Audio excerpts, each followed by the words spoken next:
Bonjour. On va acclamer encore pour Jésus ce matin. Acclamons très fort pour Jésus ce matin.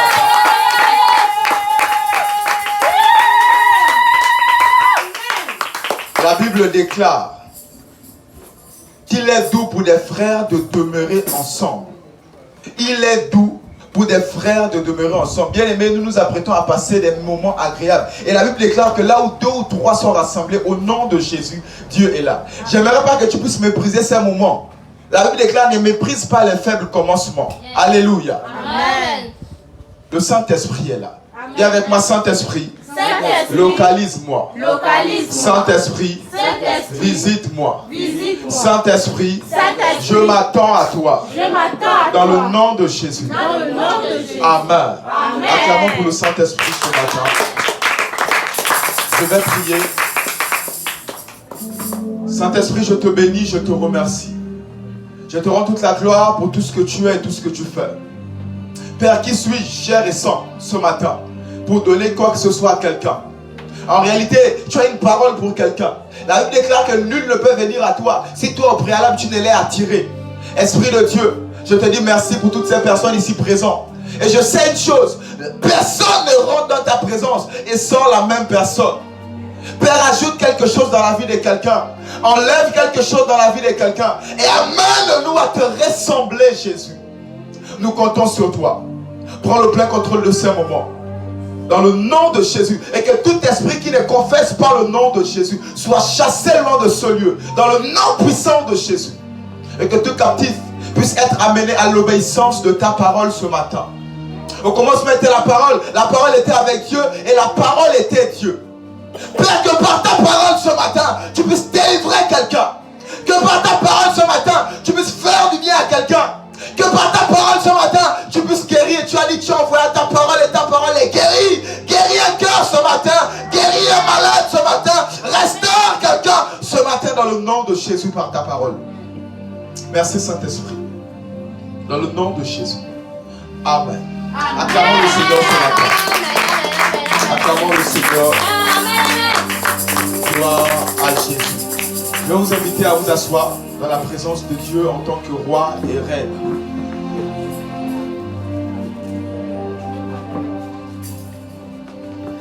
Alors sans plus tarder, bien aimés, ce matin, nous allons parler de la puissance de la foi. Dis avec moi la puissance de la foi. La puissance de la foi. Alléluia. Amen.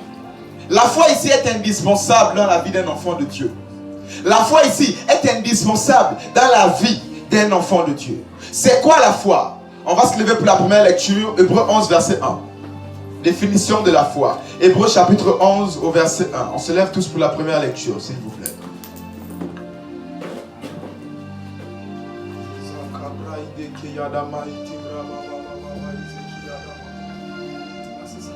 Je lis la parole de Dieu dans Hébreux chapitre 11 verset 1. Or la foi est une ferme assurance des choses qu'on espère, une démonstration de celles qu'on ne voit pas. Alléluia.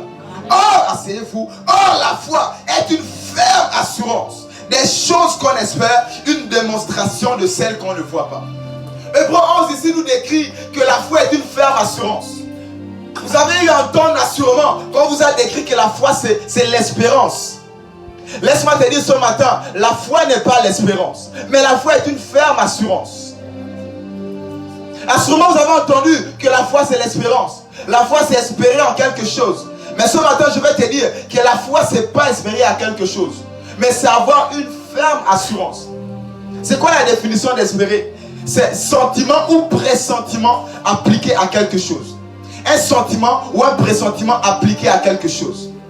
Bien aimé, laisse-moi te dire, ce que tu sens et que tu pressens n'est pas toujours la vérité. Alléluia. Des fois, tu peux te sentir mal, mais en réalité, ça c'est une réalité, c'est pas la vérité. Amen.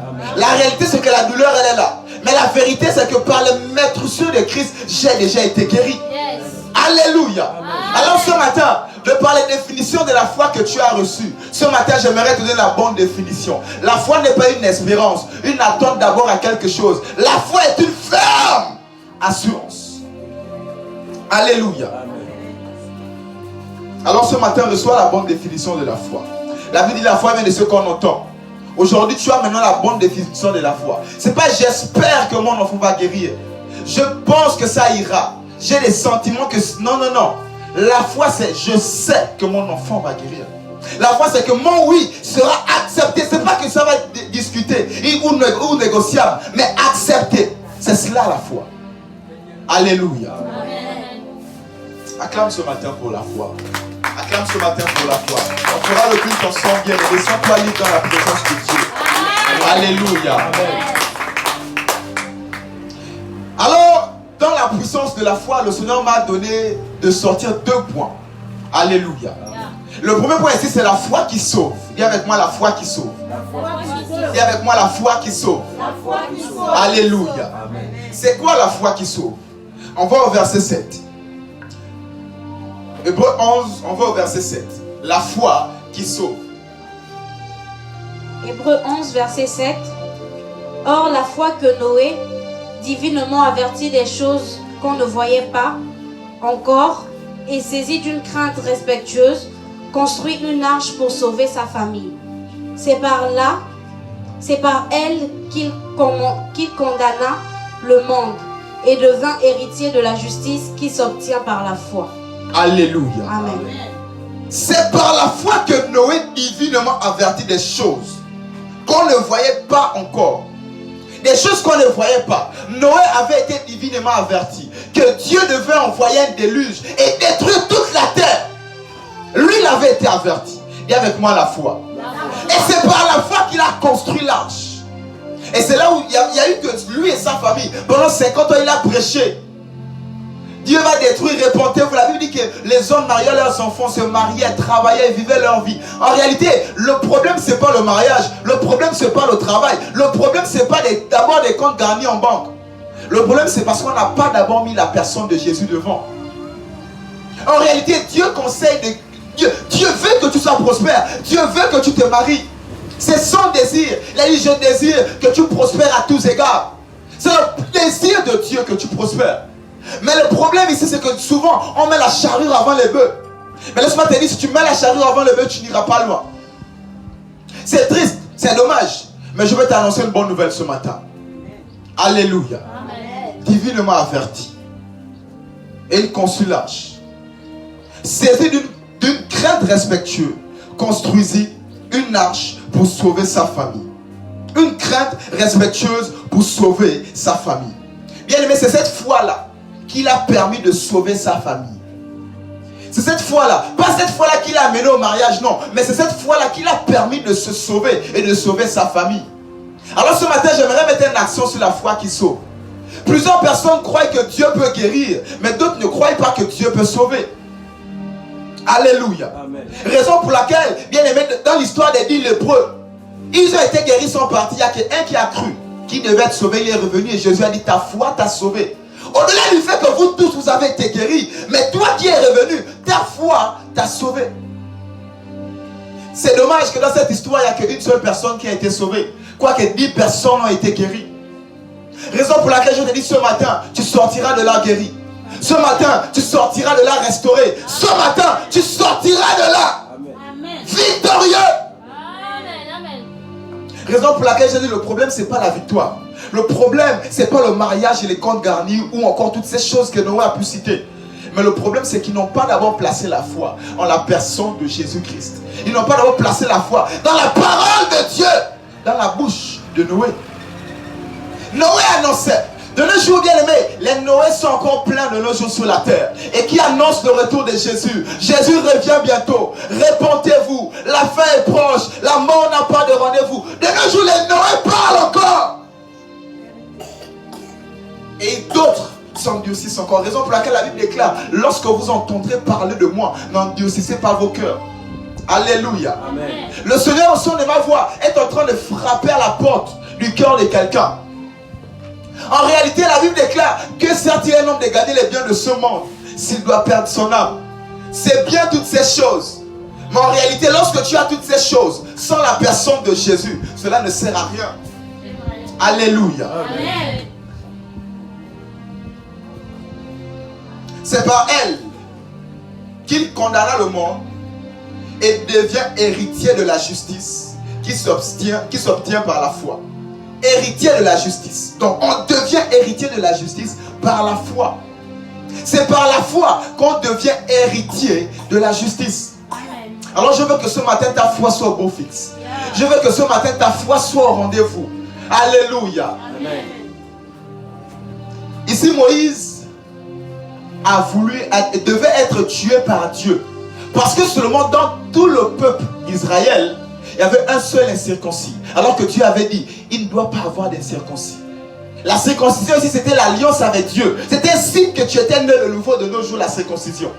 Mais à cause d'un seul incirconcis, Dieu a voulu tuer Moïse. Moïse qui l'a sauvé des eaux. Moïse qui l'a protégé dans la maison des pharaons. Mais le même Moïse qui l'a sauvé et protégé et béni, il veut le tuer. Raison pour laquelle j'ai dit, bien aimé, ici je ne veux pas d'abord la foule, mais je veux des personnes qui sont héritières de la justice par la foi. Amen. Je veux des personnes qui sont nées de nouveau. 5 personnes sauvées. 20 personnes sauvées. Que les 10 000 personnes qui viennent d'abord pour le travail, le mariage, après ils retournent. Alléluia. Amen. Jésus revient bientôt. Mettez une action sur la personne de Jésus. Acclamons pour Jésus ce matin. Acclamons pour Jésus ce matin. Acclamons pour Jésus ce matin. Matthieu 24, verset 37. Matthieu 24, verset 37.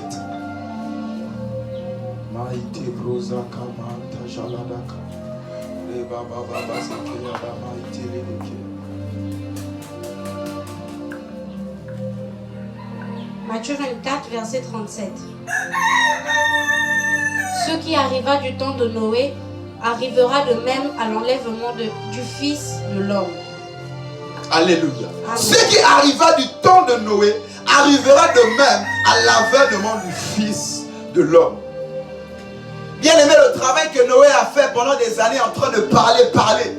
La Bible nous dit que ces mêmes choses vont se repasser, vont se reproduire. Raison pour laquelle ne soyez pas surpris. Le mal est en train d'atteindre son paroxysme. Ne soyez pas surpris. Le mal, les choses sont en train de monter à une autre dimension. Ce sont des signes du retour du Seigneur. Aucune prière ne pourra empêcher cela. Des tremblements de terre, j'ai dit aucune prière ne pourra empêcher cela. Raison pour laquelle il est temps de t'affermir en Christ.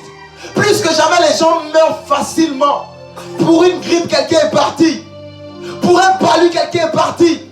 Pour une fièvre, une nuit, le matin, la personne est partie. Bien aimé, il n'y a plus d'assurance. L'espérance de vie ne fait que descendre, de se réduire et réduire. Je pouvais être dans des recherches, notamment l'espérance de vie est réduite à 59 ans. 59 ans de nos jours. Bien aimé, il est temps de t'accrocher à Jésus. Il est temps de t'affermir en Christ. Le temps n'est plus à courir d'abord derrière l'argent. J'ai dit le temps n'est plus d'abord à courir. Quoique c'est bien l'argent, c'est quasiment presque indispensable. C'est bien.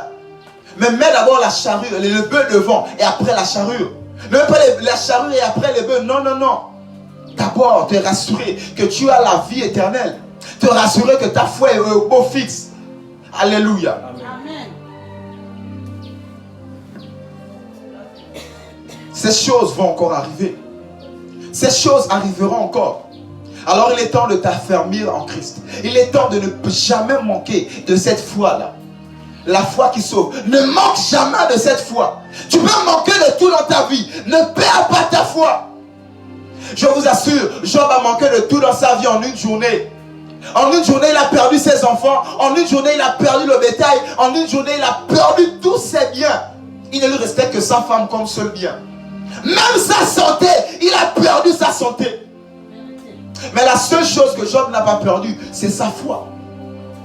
Alors c'est très très important de ne pas perdre cette foi. Perds tout dans ta vie, ne perds pas ta foi. Ne perds pas cette foi qui sauve. Jésus revient bientôt, j'ai dit que tu le veux ou pas. Votre affaire de Jésus vous dérange, vous faites bien aimé. J'ai dit que tu le veux ou pas. Vous faites le bruit, j'ai dit que tu le veux ou pas. Jésus reviendra.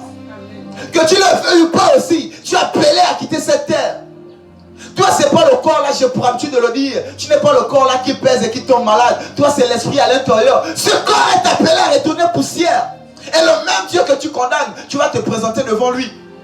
Et il te demandera des comptes. Les comptes ici, c'est pas est-ce que tu t'es marié. Non, non, non. Les comptes ici, c'est pas est-ce que tu as travaillé. Est-ce que tu as bien fait ton commerce. Les comptes ici, c'est pas ça. Les comptes d'abord, c'est de te demander est-ce que tu as cru en Jésus-Christ. Est-ce que tu as cru à mon fils? Quand Dieu a tant aimé, il a donné son fils unique afin que quiconque croit en lui. Est-ce que tu as cru en lui?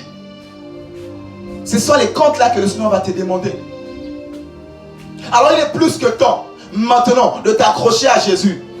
Laisse les imperfections, laisse toutes ces choses bien aimées. Moi juste tombe cette fois. Ça peut t'arriver de tomber, ça peut t'arriver de critiquer un homme de Dieu. Mais bien aimé, ressaisis-toi. Jésus revient bientôt.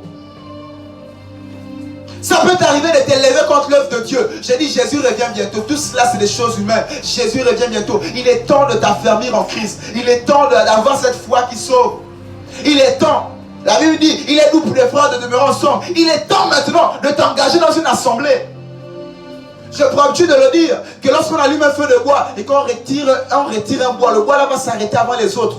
La Bible dit, la nature ne vous enseigne-t-elle pas? Ce bois là va s'arrêter avant les autres. Même si c'est le plus costaud, même si c'est sur le bois là qu'on a versé le pétrole, je vous assure, ce bois là va s'arrêter avant les autres. Pourquoi? Parce qu'il est seul, il s'est retiré. Voilà pourquoi la Bible dit, ne vous retirez pas, n'abandonnez pas vos assemblées, comme font certains infidèles. L'apôtre Paul l'a écrit dans ses épîtres. N'abandonnez pas vos assemblées. Alors c'est important. La première chose que Jésus va combattre dans ta vie, c'est ta présence à l'église. Que le diable, je vais dire, va combattre dans ta vie, c'est ta présence à l'église. Lorsqu'il sait déjà qu'il t'a gardé à la maison 1 semaine, 2 semaines, c'est là-bas qu'il peut t'achever facilement parce que tu es seul. Alors c'est important de rester. Je vous assure, si le soir seulement pour vous ouvrir les yeux afin de voir à quel point la communion fraternelle est très très indispensable. C'est très très important. Le chemin est long. Comment marcher dans ce long chemin? C'est grâce à vous que moi je tiens. C'est grâce à ta soeur à côté que tu tiens. C'est grâce au témoignage de l'autre à côté que tu tiens. C'est grâce à l'autre. Voilà pourquoi la Bible déclare que le fort soutient le faible. C'est comme ça. Mais bien aimé, quand tu es faible et tu es seul, qui va te soutenir? Alors il est temps de t'affermir en Christ. Laisse-les on dit. Il est temps de t'affermir. Je vous assure que les disciples, à un moment donné, il y avait plus de 70 disciples. Les 70 autres sont partis quand Jésus a commencé à dire, vous devez boire mon sang et manger ma chair. Ils étaient scandalisés que qu'est-ce que ce monsieur-là nous raconte. Et ils ont fui. Et Jésus dit aux 12, mais les 70 de trop là sont partis. Mais pourquoi vous restez? Ils ont dit, à qui d'autre irions-nous? C'est toi qui as les paroles de la vie. De fois bien aimé, il faut servir le Seigneur par révélation. Il faut être dans un endroit par révélation parce que... Et c'est là où Jésus lui a dit que ce que tu as dit là, c'est pas toi-même, c'est mon Père qui te l'a révélé. Bien aimé, sois dans une assemblée par révélation. De nos jours, il y a tellement de n'importe quoi partout. Je vous assure, de nos jours, quelqu'un se lève, il n'a aucune autorité, il n'a aucun mandat, il se lève, il dit, il fait l'église. Bien aimé, il y a tellement de n'importe quoi partout. Alors c'est important, avant d'aller dans une assemblée, demande à Dieu quelle est ta révélation. Pas les on dit des gens, je vous assure, même Jésus, on l'a dit qu'il chassait les esprits par Belzébuth, donc par le diable. Dit qu'il était fort. Même Jésus, on l'a dit ça. À plus forte raison, nous. Jésus qui n'a jamais péché, jamais fait. À plus forte raison, nous qui avons des faiblesses. Donc bien aimé, je t'invite à être dans un endroit par révélation. Qu'est-ce que le Seigneur te dit par rapport aux serviteurs de Dieu, par rapport à cette assemblée et leur vision? Alléluia. Acclame pour toi-même ce matin. Tu as pris la bonne décision en étant ici. Acclame pour toi-même ce matin. Que Dieu te bénisse. Amen. Romains 10, 17. Romains 10, 17.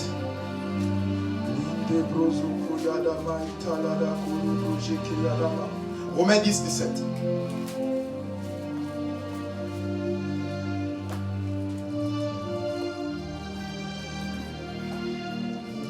Je lis la parole de Dieu dans Romains 10, verset 17.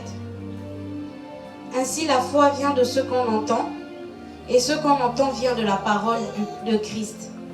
Amen. Alléluia. Ainsi la foi vient de ce qu'on entend, et ce qu'on entend vient de la parole de Christ. Bien aimé, pas de la parole de Dieu, mais de la parole de Christ. J'ai pour habitude de le dire, on croit tous en Dieu. Je crois en Dieu. On parle de Dieu partout. La Bible dit même les démons parlent de Dieu et ils tremblent, dit la Bible. Donc bien aimé, même les francs-maçons parlent de Dieu. Le Bouiti là-bas on parle de Dieu. La tradition on parle de Dieu. Des fois même dans nos maisons, oh Dieu. Mais la Bible dit que la foi vient de ce qu'on entend. Et ce qu'on entend vient de la parole de Christ. C'est très très important. Dieu est un titre. Je crois en Christ. Oui. Dieu, c'est un titre, c'est pas un nom. Voilà pourquoi elle déclare en mon nom. Mon nom, Jean chapitre 1 verset 12. À tous ceux qui l'ont reçu, à ceux qui croient en son nom. Elle a donné le pouvoir de devenir enfant de Dieu. En son nom, pas Dieu. En son nom. Quel nom? Jésus-Christ. La foi de ce qu'on entend, c'est la parole de Christ, Jésus-Christ. Alors c'est important que la foi, cette foi que tu dois avoir ce matin, cette foi qui est indispensable, doit être placée en Jésus-Christ. Pas en Dieu, pas en moi, pas en AJCS, non, mais bien aimé, en Jésus-Christ. Voilà pourquoi bien aimé, plusieurs personnes. Le problème c'est pas le christianisme, le problème c'est pas Dieu, mais le problème c'est Jésus. Voilà pourquoi avec nos frères musulmans, ils croient à tout. Jésus est un super prophète, tout ça oui, mais que Jésus est Christ, Jésus est Dieu, sauveur. Non. Le diable fait ce travail-là parce qu'il sait que le jour que tu vas croire que Jésus est sauveur, tu es sauvé. Mais il va te faire croire à tout. Dieu, un seul Dieu, Dieu. Mais Dieu c'est qui? Moi je peux me lever un matin, je suis Dieu. Il y a des fous comme ça qui se lèvent un matin, je suis Dieu, commencent à me prier. À un moment donné, ils ont comme Beyoncé a créé son église aux États-Unis, elle est déesse. Les gens viennent, ils prient de Beyoncé. Voilà pourquoi, bien aimé, c'est très très important. Or, on a le même Dieu. Hein? Moi, je crois en Jésus-Christ. Je ne connais pas ton Dieu. Moi, Jésus-Christ est mon Dieu. C'est important de le préciser. Des fois, tu peux aller t'affilier à n'importe quoi comme ça. Or, on a le même Dieu. Au nom de Dieu. Même lorsque Jésus a dit, baptisez au nom du Père, du Fils et du Saint-Esprit, je vous assure, aucun disciple n'a baptisé au nom du Père, du Fils et du Saint-Esprit.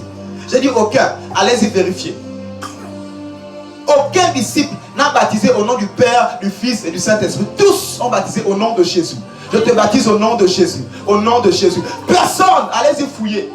Vous reviendrez me dire.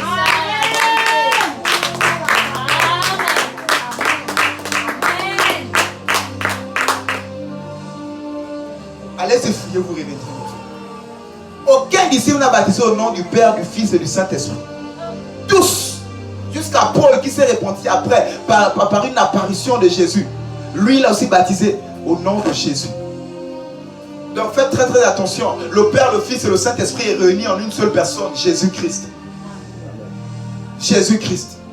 Donc c'est très très important. On a la fin de temps que personne ne te mente. Que tu puisses avoir l'assurance de ton salut. Que personne ne te mente au sujet de ton salut, bien-aimé. Que quelqu'un ne puisse pas venir te dire tu es sauvé. Non. La Bible déclare que l'Esprit de Dieu rend témoignage à mon esprit que je suis enfant de Dieu. N'attends pas que je puisse te dire que tu es sauvé, non. Mais que le Saint-Esprit puisse rendre témoignage à ton esprit que tu es sauvé. Beaucoup de pasteurs ne te diront pas ça. Ils vont te garder la crainte, dans l'incertitude, pour te garder auprès d'eux. Moi, je te donne toute la parole. Sois libre. La Bible déclare que vous êtes appelés à la liberté. Viens quand tu veux, ne viens pas quand tu ne veux pas. Mais moi je te dis la vérité, c'est Jésus. Je ne veux pas te mettre la peur dans ton cœur afin que tu puisses croire que si tu n'es pas ici, tu n'es pas sauvé. J'en connais, il y en a d'autres qui le font. Le jour que tu n'es pas venu à l'église, il commence à dire que tu es un païen. Il commence à dire que tu n'es pas sauvé. Tu as perdu ton salut. Bien aimé, l'affaire du salut est plus sécurisée qu'on le pense. Ça ne se perd pas comme ça. C'est plus sécurisé qu'on le pense. Alors bien aimé, je t'invite à t'asseoir en Christ. Je t'invite à t'accrocher en Christ. Je t'invite à croire en la personne de Jésus-Christ. Je ne veux plus que tu puisses avoir dit Dieu. Non, Jésus-Christ. Il est le chemin, la vérité, la vie. C'est Jésus. Ce n'est pas Dieu, c'est Jésus. Le nom qui nous a été donné au-dessus de tous les noms, c'est Jésus. En mon nom, Jean chapitre 1, verset 12, à tous ceux qui l'ont reçu, à ceux qui croient en son nom. Quel nom? Jésus. Vous voyez, à chaque fois que l'affaire du nom là revient. Bien aimé, le problème du diable, c'est même pas c'est le nom là. Le problème du diable en réalité, c'est le nom. C'est la personne là le problème. Voilà pourquoi il peut te permettre de venir à l'église. Il va te permettre d'aller dans une église, on ne te parle pas de Jésus, on te parle de tout. On te parle de Jéhovah, on te parle... Jésus ne va pas sortir. Je vous dis, je suis pasteur, je connais. La reine d'Angleterre, avant son décès, il y avait des choses qui s'étaient à placer. Elle avait mis tout un système en place. Vous êtes des pasteurs, au Gabon c'était feu. Vous êtes des pasteurs, mais dans votre église, vous ne devez pas dire Jésus. Vous devez dire Jéhovah. Jéhovah. Et elle vous finance. Elle finance, vous êtes répertorié depuis les États-Unis, depuis l'Angleterre.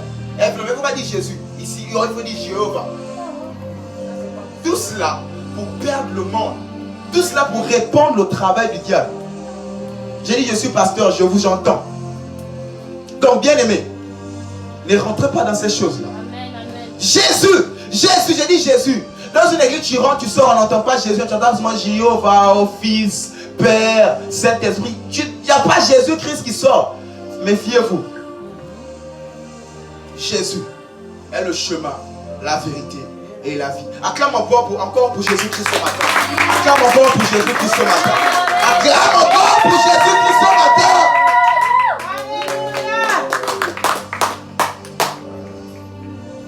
Alors bien aimé, c'est important que je sois au centre de ta vie. Qu'il soit encore bien au centre comme ça. Et qu'il s'asseye vraiment au centre de ta vie. Alléluia. Amen. Acte chapitre 16, verset 31. Acte 16, 31. Je lis la parole de Dieu dans Actes chapitre 16, verset 31. Paul et Silas répondirent: Crois au Seigneur Jésus et tu seras sauvé, toi et ta famille. Alléluia. Amen. Ici c'est Paul et Silas. On les a mis en prison parce qu'ils prêchaient.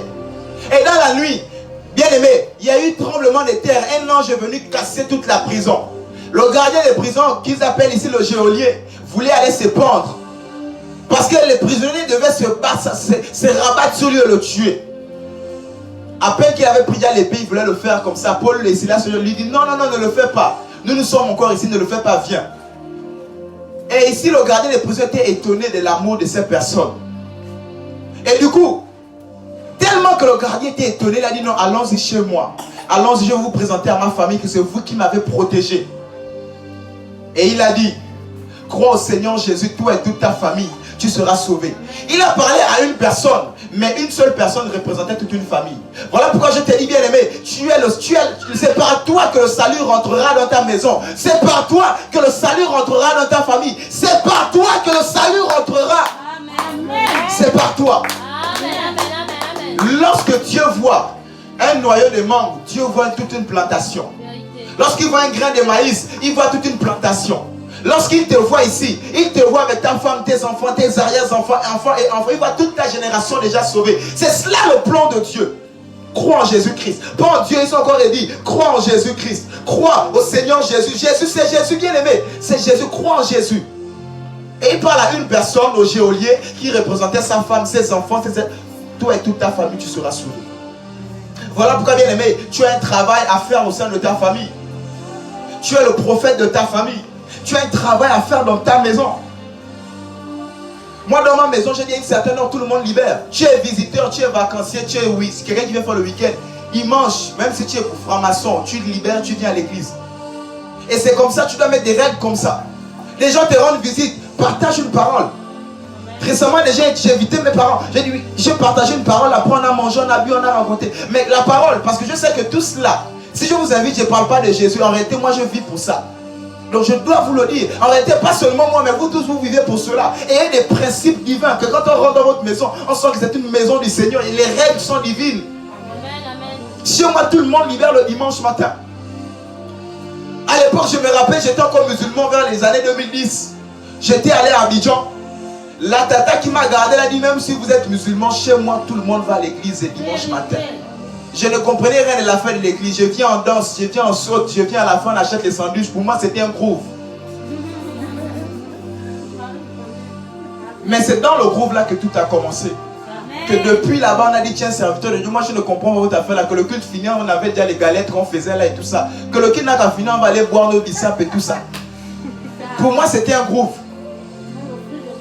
Alléluia.